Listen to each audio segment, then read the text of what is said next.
പറയുന്നത് ആസിഫ് അലിയുടെ selection of script. അതായത് ഒരു നല്ല സ്ക്രിപ്റ്റ് ഉണ്ടെങ്കിൽ, നല്ല കഥ പറയാനുണ്ടെങ്കിൽ അതിനകത്ത് തീർച്ചയായും കാസ്റ്റ് ചെയ്യപ്പെടേണ്ട ഒരു ക്യാരക്ടറായിട്ട് ആസിഫ് അലി മാറിയിട്ടുണ്ട്. ആസിഫ് അലിയുടെ നല്ല പെർഫോമൻസ് ആണ്. എല്ലാവരും നല്ല അടിപൊളിയായിട്ട് തന്നെ കൊണ്ടുപോകുന്നു. ഈ വിവാഹമോചനത്തിന് നടക്കുന്ന ദമ്പതിമാർ ഒരു 2-2.5 മണിക്കൂർ ഈ സിനിമ ഒന്ന് കണ്ടിട്ടുണ്ടെങ്കിൽ കുറച്ച് കാര്യങ്ങളൊക്കെ അറിയാൻ പറ്റും. കിഡിലെ പെർഫോമറാണ് ആസിഫ് അലി എന്ന നടൻ. അടിപൊളി. എല്ലാവരും പ്രത്യേകിച്ച് എടുത്തു പറയേണ്ടതെന്ന് പറഞ്ഞാൽ ജഗദീഷ് സാറിൻ്റെ, പിന്നെ ഹരിശ്രേഷ്, എല്ലാവരും ആസിഫ് അലിയുടെ നല്ല പെർഫോമൻസ് ആണ്. എല്ലാവരും നല്ല അടിപൊളിയായിട്ട് തന്നെ കൊണ്ടുപോകുന്നു.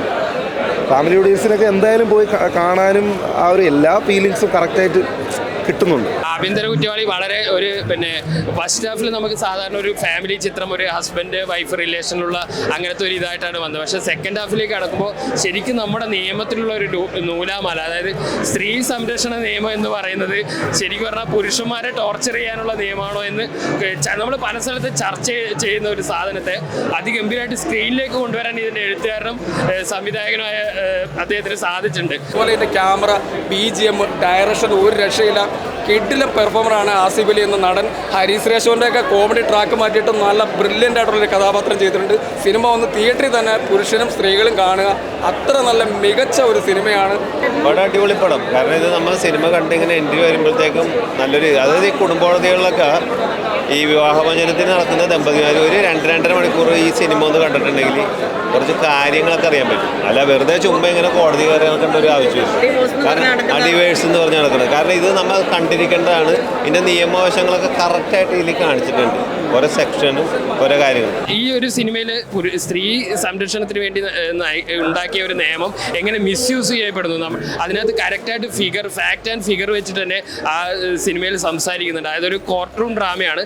സെക്കൻഡ് ഹാഫ് കംപ്ലീറ്റ്ലി ഒരു കോർട്ട് റൂം ഡ്രാമയാണ്. ആദ്യ പകുതിയിൽ പിന്നെ ഇവരുടെ കല്യാണം അതുപോലെ രസകരമായ ഇത് കയറിയിട്ട് കംപ്ലീറ്റ് ഷിഫ്റ്റായിട്ട് സെക്കൻഡ് ഹാഫിലേക്ക് വന്നിട്ടുണ്ട്. പിന്നെ ആസിഫ് അലി നമുക്കറിയാം അടുത്ത കാലത്തായിട്ട് ഇത് ഒരുപാട് തവണ നമ്മൾ ഇവിടുത്തെ ഈ തിയേറ്ററിൽ വെച്ച് തന്നെ റിവ്യൂ നമ്മൾ പറയുമ്പോൾ പറയുന്നത് ആസിഫ് അലിയുടെ സെലക്ഷൻ ഓഫ് സ്ക്രിപ്റ്റ്. അതായത് ഒരു നല്ല സ്ക്രിപ്റ്റ് ഉണ്ടെങ്കിൽ, നല്ല കഥ പറയാനുണ്ടെങ്കിൽ അതിനകത്ത് തീർച്ചയായും കാസ്റ്റ് ചെയ്യപ്പെടേണ്ട ഒരു ക്യാരക്ടറായിട്ട് ആസിഫ് അലി മാറിയിട്ടുണ്ട്. അത് അതിഗംഭീരമായിട്ട് ഈ കഥാപാത്രം സ്ക്രീനിലേക്ക് കൊണ്ടുവരാൻ സാധിച്ചിട്ടുണ്ട്. ഒരു സാധാരണക്കാരനായ സാധാരണ ജോലി ചെയ്യുന്ന ഒരു പുരുഷന്റെ ബുദ്ധിമുട്ടുകളും അദ്ദേഹം ഇങ്ങനെ ഒരു കേസിനകത്ത് പെടുമ്പോഴുള്ള ബുദ്ധിമുട്ടുകളൊക്കെ ഗംഭീരമായിട്ട് സിനിമയിൽ അവതരിപ്പിക്കാൻ വേണ്ടി സാധിച്ചിട്ടുണ്ട്. അതിൽ ആസിഫ് അലി എന്ന നടൻ്റെ ഇതിൽ ബെസ്റ്റ് ഒരു സിനിമയും. കാരണം ഇത് കുടുംബ പശ്ചാത്തലത്തിൽ വരുന്ന ഒരുപാട് സിനിമകൾ, വെറൈറ്റി സിനിമയാണ് ഈ സിനിമ.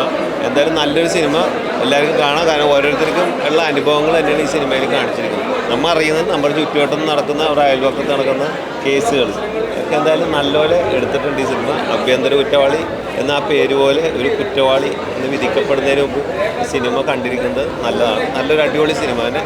ആസിഫ് അലിയുടെ കരിയറിലൊരു ബെസ്റ്റ് സിനിമയായിരിക്കും.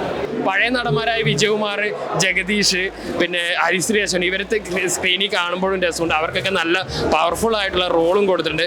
മൊത്തത്തിൽ നോക്കി കഴിഞ്ഞാൽ നമ്മുടെ സമൂഹം ചർച്ച ചെയ്യേണ്ട ഒരു സാധനത്തെ, അത് നിയമത്തിലെ ഒരു നൂലാമാലയെക്കുറിച്ച് നന്നായിട്ട് സംസാരിച്ചു പോയ ഒരു സിനിമയാണ്. കോർട്ട് റൂം ഡ്രാമ ഇഷ്ടപ്പെടുന്നവർക്കും ആസിഫ് അലിയുടെ പെർഫോമൻസ് ഇഷ്ടപ്പെടുന്നവർക്കും തീർച്ചയായും കണ്ടിരിക്കാവുന്ന ചിത്രമാണ് ഈ സിനിമ.